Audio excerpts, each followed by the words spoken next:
کیسے زندگی، آؤ علماء سے پوچھ لیں، آئے جو مشکل پیش کوئی، آؤ علماء سے پوچھ لیں۔ الحمدللہ رب العالمین والصلاة والسلام علی سید المرسلین، اما بعد فاعوذ باللہ من الشیطان الرجیم، بسم اللہ الرحمن الرحیم۔ الصلاة والسلام علیک یا رسول اللہ وعلی آلک واصحابک یا حبیب اللہ۔ الصلاة والسلام علیک یا نبی اللہ وعلی آلک واصحابک یا نور اللہ۔ میٹھے میٹھے اسلامی بھائیوں اور مدنی چینل کے ناظرین، سلسلہ دارالفتہ اہل سنت میں ایک بار پھر آپ کو مرحبا کہتے ہیں۔ ابتداً درود پاک کی فضیلت عرض کی جاتی ہے کہ فرمان مصطفیٰ صلی اللہ تعالی علیہ وسلم ہے، جو شخص بروز جمعہ مجھ پر 100 بار درود شریف پڑھے، جب وہ قیامت کے روز آئے گا تو اس کے ساتھ ایک ایسا نور ہوگا کہ اگر وہ ساری مخلوق میں تقسیم کر دیا جائے تو سب کو کفایت کرے۔ صلو علی الحبیب صلی اللہ تعالی علی محمد صلی اللہ علیہ وسلم۔ مدنی چینل کے ناظرین، اس سلسلے کی برکت سے الحمدللہ عز و جل ہمارے علم میں اضافہ ہوتا ہے، بہت سارے مسائل سیکھنے کو ملتے ہیں، اور انشاءاللہ عز و جل آج بھی ملیں گے۔ آپ کی کالز SMS شامل سلسلہ کرتے ہیں، آج بھی کریں گے۔ آئیے آپ کی کالز لیتے ہیں۔ میرا نام محمد عظیم قلعہ ہے شہنور سے۔ دارالفتہ اہل سنت میں میرا سوال یہ ہے کہ مرد کفری کلمات بول دے تو اسلام سے خارج ہو جاتا ہے اور عورت اس کے نکاح سے نکل جاتے ہیں، اگر عورت نے کفری کلمات بول دیا تو اس کا کیا صورتحال رہے؟ جی حضور، کیا ارشاد فرمائیں گے؟ الحمدللہ رب العالمین والصلاة والسلام علی سید الانبیاء والمرسلین، اما بعد فاعوذ باللہ من الشیطان الرجیم، بسم اللہ الرحمن الرحیم۔ جس طرح مرد نے کفر التزامی کا قول کیا، یعنی کوئی ایسا جملہ بولا کہ جس کے اوپر کفر التزامی کا حکم ہے، جی، وہ دائرہ ایمان سے بھی خارج ہو جائے گا، صحیح، اور نکاح بھی اس کا ٹوٹ جاتا ہے، ٹھیک، اور دوبارہ مسلمان ہو کر نکاح جو ہے وہ کر سکتا ہے۔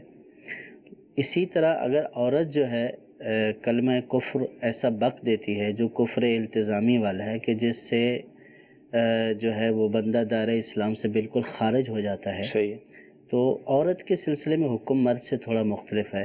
صحیح، عورت کے لیے فقہا نے یہ ارشاد فرمایا کہ عورت نکاح میں بدستور قائم رہتی ہے، صحیح، لیکن جب تک یہ مسلمان نہیں ہوتی ہے اس وقت تک میاں بیوی والے زوجین والے جو تعلقات ہوتے ہیں اس کے قائم کرنے کی اجازت نہیں ہوتی۔ صحیح۔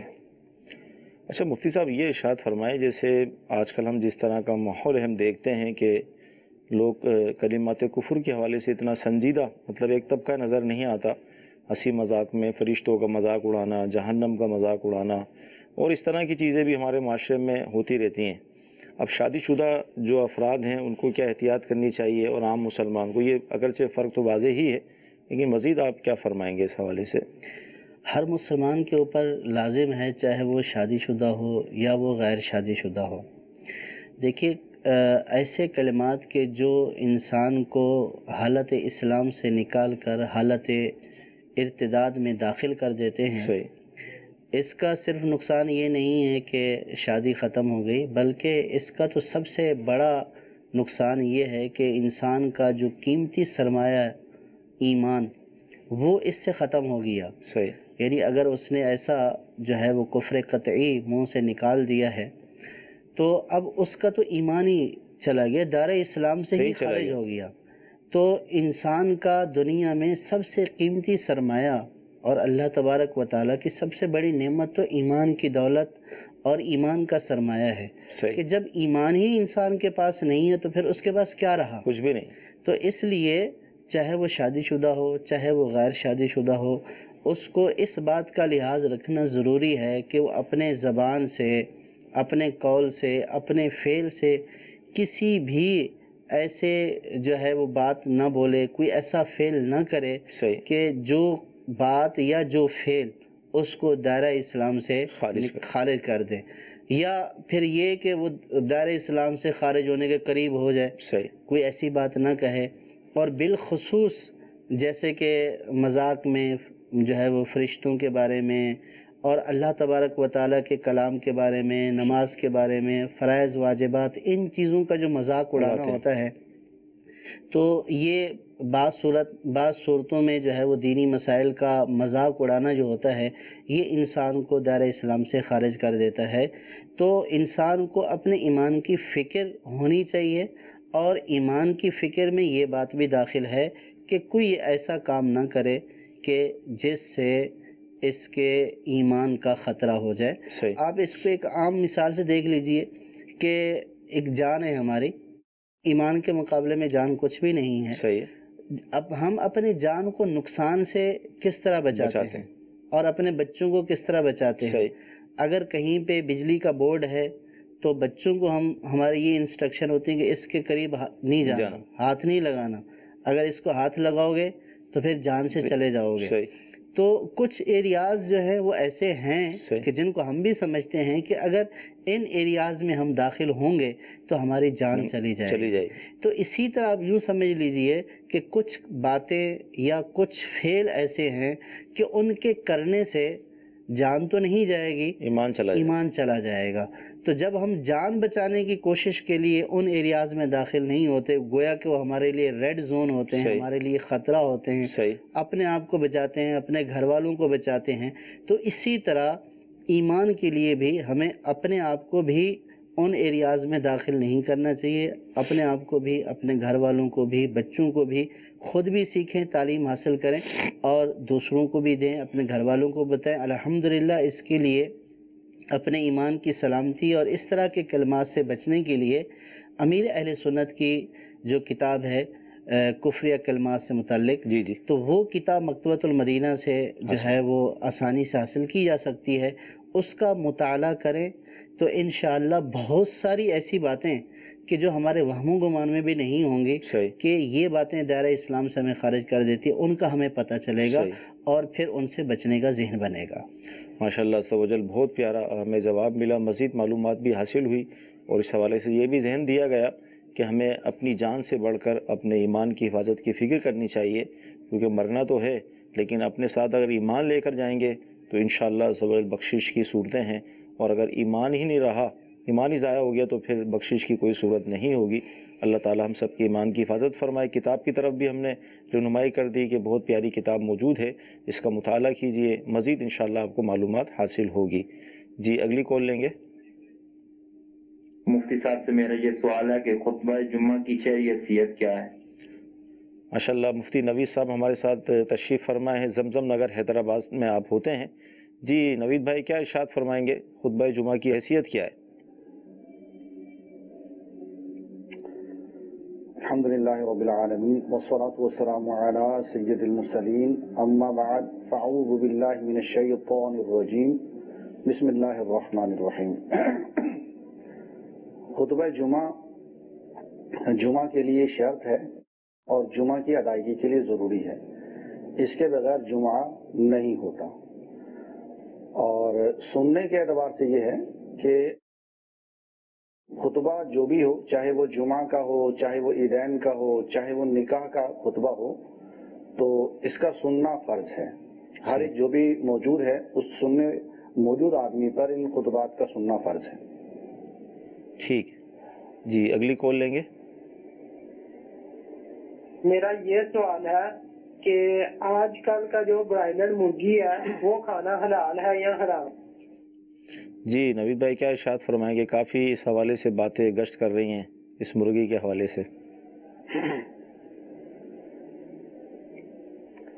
اور برائلر مرغی کھانا حلال ہے۔ ایک تو پرابلم اس کا آتا ہے فیڈ کے اعتبار سے، لوگوں کو فیڈ کے اعتبار سے کچھ شبہ ہے، اور دوسرا شاید کسی کا کوئی کالم چلا تھا حاصل مطالعہ کے نام سے، اور اس پر کچھ آڈیوز بھی بنی، ویڈیوز بھی بنی، کچھ لوگوں نے اپنے کمنٹس بھی کیے اور اپنی اپنی تفریحات بھی قائم کی اور اپنے اجتہادات کر کے عجیب و غریب صورتحال اس کی بنا دی۔ تو اللہ تبارک و تعالی رحم فرمائے ہم پر، اور شرعی مسئلے کو قرآن و علماء سے پوچھ کر بیان کرنے کی توفیق عطا فرمائے، کہ آج کل لوگوں میں یہ وبا چل چکی ہے کہ دینی معاملات میں خود سے مسائل گھڑ گھڑ کے بیان کرنا شروع کر دیتے ہیں، حالانکہ حدیث پاک میں ہے من افتى بغیر علم لعنت ملائکۃ السماء والارض، کہ بغیر علم کے جو دینی مسئلہ بیان کرے اس پر زمین و آسمان کے فرشتے لعنت کرتے ہیں. اور اللہ تبارک و تعالیٰ فرماتا ہے فَاسْأَلُوا أَهْلَ الذِّكْرِ إِن كُنتُمْ لَا تَعْلَمُونَ کہ علم والوں سے پوچھو اگر تمہیں علم نہیں ہے. تو جس چیز کا پتہ نہیں ہے تو اس میں اپنی قیاس آرائیاں کرنے کی بجائے علماء سے پوچھا جائے اور جو علماء ارشاد فرمائیں اس پر عمل کیا جائے.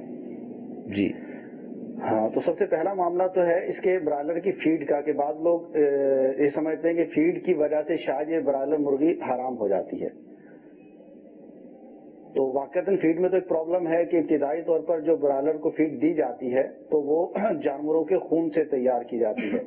کہ یہ جو طبیلے ہوتے ہیں جہاں پر جانور وغیرہ ذبح کیے جاتے ہیں وہاں سے پہلے خون جمع کیا جاتا ہے اور پروسیس کرنے کے بعد اس سے فیڈ بنائی جاتی ہے جو مرغیوں کو دی جاتی ہے. تو اب ایسی صورت میں مرغیاں جو فیڈ کھاتی ہیں یہ گندگی کھانے والی مرغیاں کہلائیں گی. ان مرغیوں کو کہا جاتا ہے جلالہ، کہ یہ مرغیاں جلالہ ہیں، گندگی کھانے والی ہیں. تو گندگی کھانے والی مرغی کے بارے میں حکم یہ ہے کہ اسے 3 دن تک بند رکھا جائے، اسے پاکیزہ خوراک وغیرہ کھلائی جائے اور اس کے بعد پھر اسے ذبح کر کے کھایا جائے.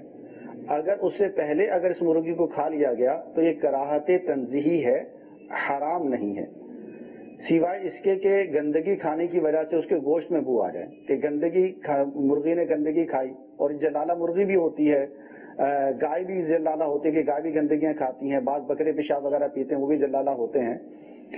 تو اگر گندگی کھانے کی وجہ سے ان کے گوشت کے اندر بو پیدا ہو جائے تو پھر ایسی صورت میں ان کا کھانا مکروہ تحریمی ہے. تو جب تک ان کے گوشت کے اندر سے بو زائل نہ ہو جائے ان کو نہیں کھا سکتے.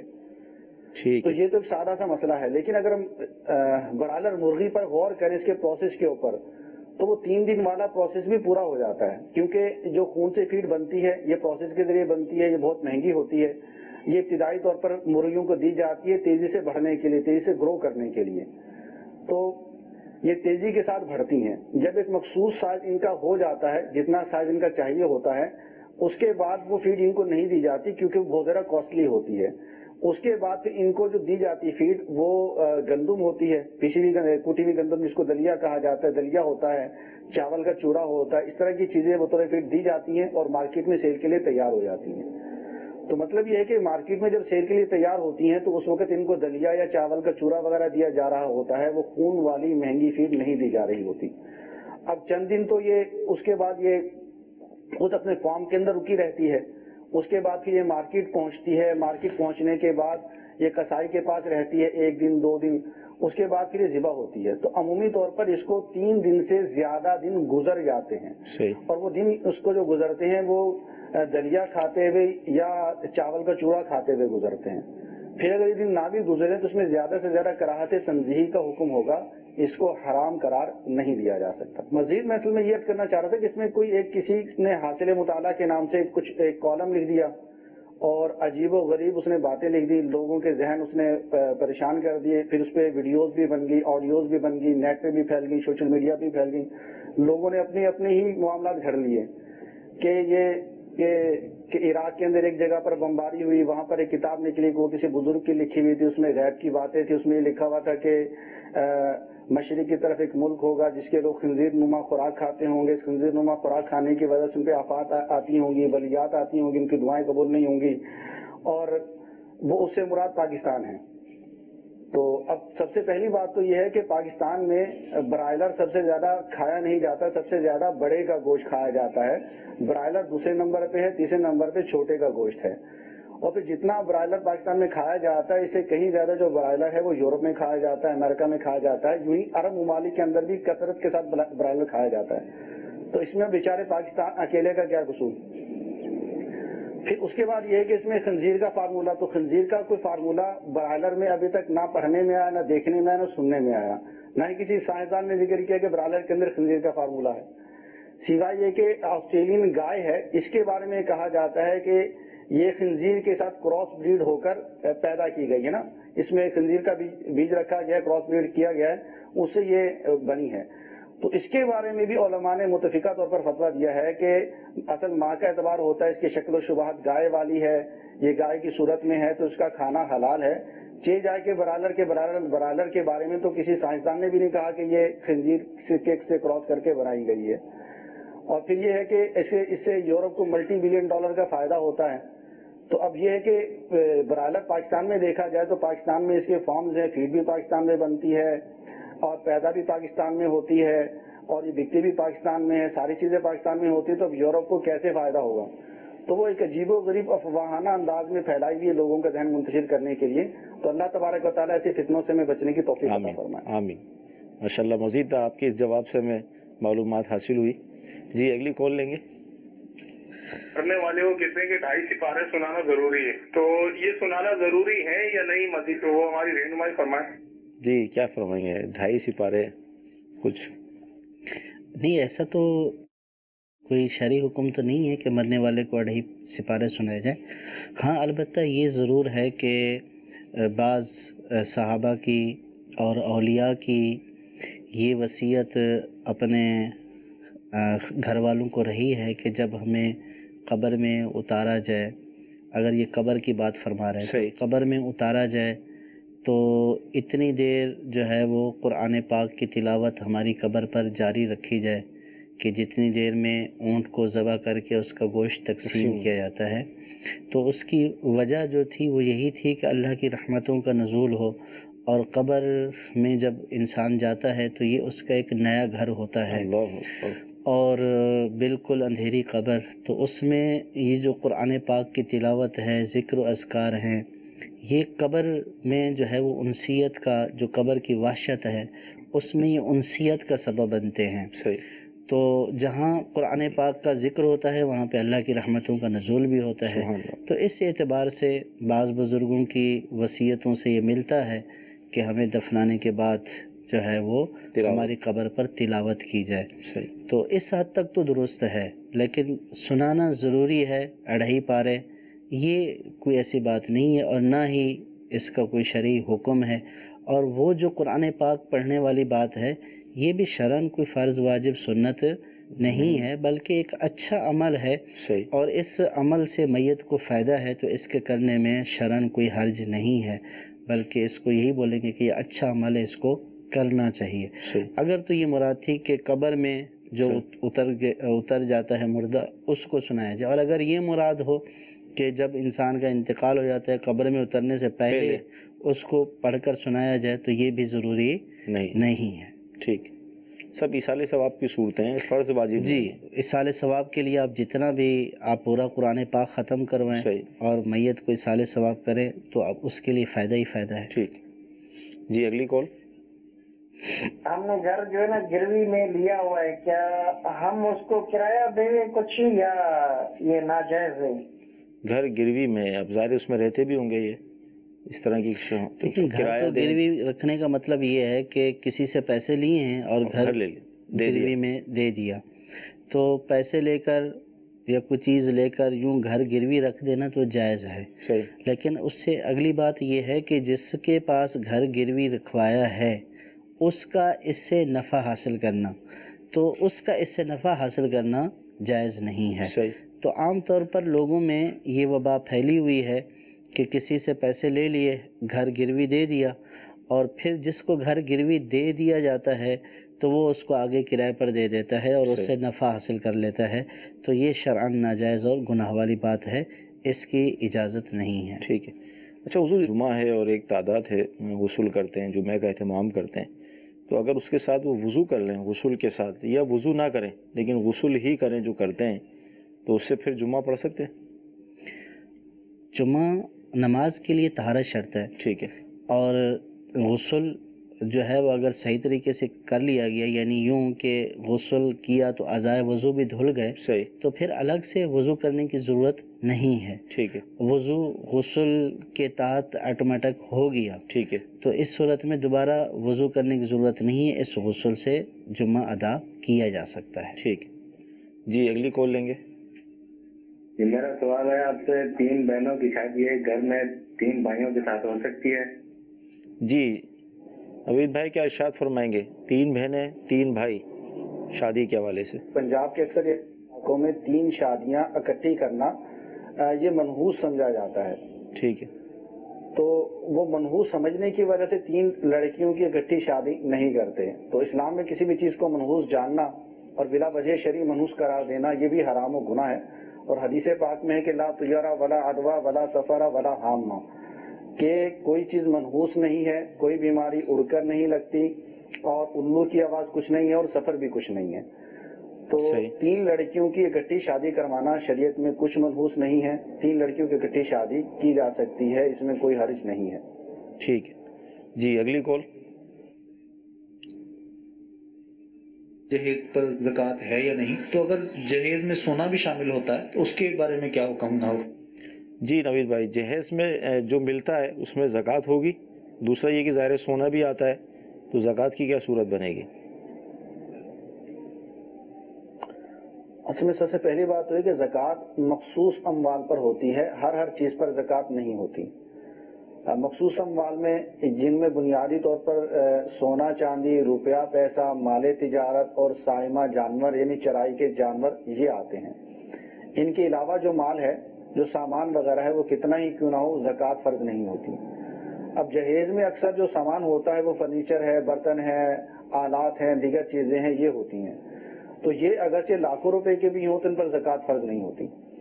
اس کے علاوہ اگر سونا چاندی ہے اور بقدر نصاب ہیں تو پھر بقدر نصاب ہونے کی وجہ سے ان پر زکوٰۃ فرض ہو جائے گی. لیکن اب یہ دیکھا جائے گا کہ ان کا مالک کون ہے. جو مالک ہے زکوٰۃ بھی اسی پر فرض ہوگی. ٹھیک ہے. تو عمومی طور پہ یہ جہیز دینے والا، سونا چاندی دینے والا چونکہ لڑکی کا والد ہوتا ہے، اور تو زکوٰۃ بھی لڑکی کے والد پر فرض ہوگی. اور لڑکی جب اس کی مالک بنے گی تو لڑکی پر زکوٰۃ فرض ہوگی، بشرط یہ کہ بقدر نصاب مال آنے کے بعد اس پر سال گزر جائے. صحیح. اور لڑکی جو ہے عمومی طور پر ان چیزوں کی مالک رخصتی کے بعد ہوتی ہے، کہ لڑکی کی شادی ہو گئی، رخصتی ہو گئی، رخصتی میں اس کو چیزیں دے دی گئیں، تو اب وہ جہیز کی اور جہیز میں جو سونا چاندی وغیرہ دیا گیا ان چیزوں کی مالک ہو جاتی ہے. اگر وہ پہلے سے صاحب نصاب نہیں تھی تو رخصتی کے دن سے جب وہ مالک بنی ہے ان کا سال شروع ہو جائے گا، اور تکمیل سال پر سونے چاندی کی زکوٰۃ فرض ہو جائے گی. شرط اس میں یہی ہے کہ وہ بقدر نصاب ہوں. ٹھیک ہے جی. اگلی کال لیں گے. میرا سوال یہ ہے کہ اگر کوئی بندہ سامنے سویا ہوا ہو، اس کے سامنے نماز پڑھی جا سکتی ہے؟ جی مفتی صاحب کیا فرمائیں گے؟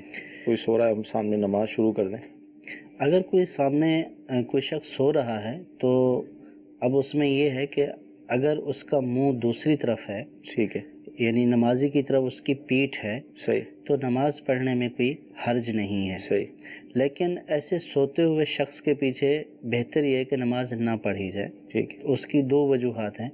ایک تو یہ کہ ہو سکتا ہے کہ وہ کروٹ بدلے اور چہرہ اس کا سامنے ہو جائے. صحیح. کیونکہ کسی کے چہرے کے سامنے یہ نماز پڑھنا جو ہے وہ مکروہ قرار دیے فقہا نے. تو ایک تو وجہ یہ ہے. اور دوسری صورت فقہا نے یہ بیان کی ہے کہ سوتے ہوئے شخص کے پیچھے اس لیے بھی نماز نہیں پڑھنی چاہیے کہ ہو سکتا ہے کہ سوتے ہوئے اس سے کوئی ایسا فعل صادر ہو جائے صحیح کہ جس سے اس فعل کو دیکھ کر اس کو نماز توڑنا پڑ جائے. صحیح. یعنی کوئی ہنسی آ جائے. صحیح. تو اس لیے ایسے شخص کے پیچھے نماز پڑھی تو ہو تو جائے گی، صحیح، لیکن بہتر یہ ہے کہ سوتے ہوئے شخص کے پیچھے نماز نہ پڑھی جائے. اچھا، گھر میں جو بچے ہوتے ہیں، جیسے بچے بھی سو رہے ہوتے ہیں اور ہم نماز شروع کرتے ہیں، یا نماز شروع کر دی بچے پھر سامنے آ کے کھڑے ہو جاتے ہیں، تو اس میں کوئی صورت کیا بنے گی؟ بچے اگر خود سے کھڑے ہو سامنے آ جاتے ہیں تو اس صورت میں تو کوئی گناہ نہیں ہے نا، کیونکہ ہم نے جو نماز شروع کی ہے وہ اس وقت شروع کی کہ سامنے کوئی نہیں تھا. صحیح. ہاں، اگر بچہ سامنے بیٹھا ہوا تھا اور ہم نے اس کی طرف منہ کر کے جو ہے وہ نماز شروع کر دی ہے تو ایسی صورت میں بچے کو ہٹا دینا چاہیے. صحیح. اور بچوں کی تربیت کرنا چاہیے. صحیح. بچے تو عام طور پر نہ صرف سامنے آ جاتے ہیں بلکہ آگے جو ہے وہ بھی نماز پڑھنے کی جو ہے وہ حرکات کرتے ہیں اور آگے آ کر لیٹ جاتے ہیں. عام طور پر جو بالکل چھوٹے بچے ہوتے ہیں وہ جو سجدہ کرتے ہیں وہ لیٹ کر کرتے ہیں، کیونکہ ان کو سجدہ کرنا آتا نہیں ہے، تو اس میں نماز کے افعال ڈسٹرب ہوتے ہیں. تو ایسی صورت میں نماز پڑھنے کے بعد بچوں کی تربیت کرنی چاہیے کہ آگے سے نہیں گزرنا چاہیے، سامنے نہیں کھڑا ہونا چاہیے، سائڈ پر کھڑے ہو کر نماز پڑھنی چاہیے. تو یہ والی تربیت کرنی چاہیے. اگر بچہ خود سے آگے آ گیا تو اس میں کوئی حرج نہیں ہے. ٹھیک جی. اگلی کال. سر میرا سوال یہ ہے کہ کتنے تولہ سونا پر زکوٰۃ واجب ہے؟ جی کیا فرمائیں گے؟ اس میں بھی تفصیل ہے. تفصیل یہ ہے کہ اگر کسی کے پاس صرف سونا ہے